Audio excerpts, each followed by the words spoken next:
ಹರೇ ಶ್ರೀನಿವಾಸ. ಶ್ರೀ ಸತ್ಯಾತ್ಮರಿಗೆ ಜಯವಾಗಲಿ. ಶ್ರೀ ಜಗನ್ನಾಥದಾಸಾರ್ಯರು ವಿರಚಿತ ಹರಿಕಥಾಮೃತ ಸಾರದಲ್ಲಿಯ 3ನೇ ಸಂಧಿ ವ್ಯಾಪ್ತಿ ಸಂಧಿಯಲ್ಲಿದ್ದು 7ರಿಂದ 12 ತನಕ ಇರುವ ಪದ್ಯಗಳನ್ನ ಈಗ ನೋಡೋಣ.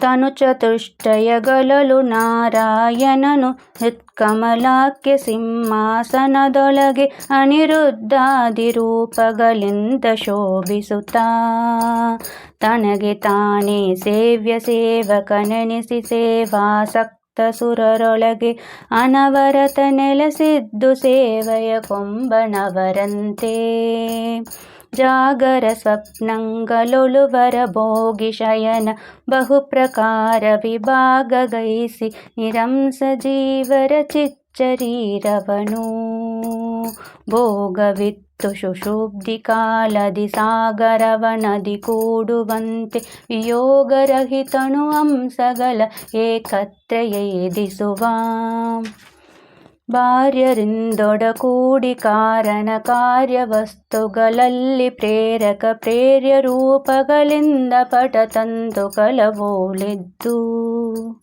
ಸೂರ್ಯಕಿರಣಗಳಂತೆ ತನ್ಯೈವೀರ್ಯದಿಂದಲಿ ಕೊಳುತಿಗ ಅನಾರ್ಯರಿಗೆ ಈತನ ವಿಹಾರವು ಗೋಚರಿಪುದೇನೋ ಜನಕ ತನ ಆತ್ಮಜಗೆ ವರ ವಿಭೂಷಣವದುಕೂಲವದೊಡಿಸಿ ತಾವಂದನಯ ಕೈಕೊಳ್ತ ಅವನ ಹರಸುತ ಹರುಷ ಪಡುವಂತೆ ವನರು ಹೇಕ್ಷಣ ಪೂಜ್ಯ ಪೂಜಕನೆನಿಸಿ ಪೂಜಾ ಸಾಧನ ಪದಾರ್ಥವನು ತನಗೆ ತಾನಾಗಿ ಫಲಗಳ ನೀವ ಭಜಕರಿಗೆ ತಂದೆ ಬಹು ಸಂಭ್ರಮದಿ ತನ್ಯೈ ಬಂಧು ಬಳಗವನೆರಹಿ ಮದುವೆಯ ನಂದನಕ್ಕೆ ತಾ ಮಾಡಿ ಮನೆಯೊಳಗಿಡುವ ತೆರನಂತೆ ಇಂದಿರಾದವ ತನ್ನ ಇಚ್ಛೆಗಳೆಂದೆ ಗುಣಗಳ ಚೇತನಕ್ಕೆ ಸಂಬಂಧ ಗೈಸಿ ಸುಖಾತ್ಮಕ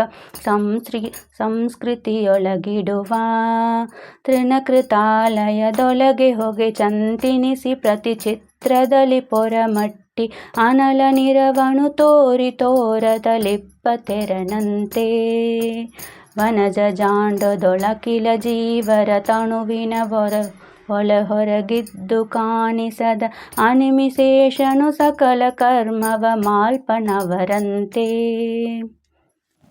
ಹರೇ ಶ್ರೀನಿವಾಸ.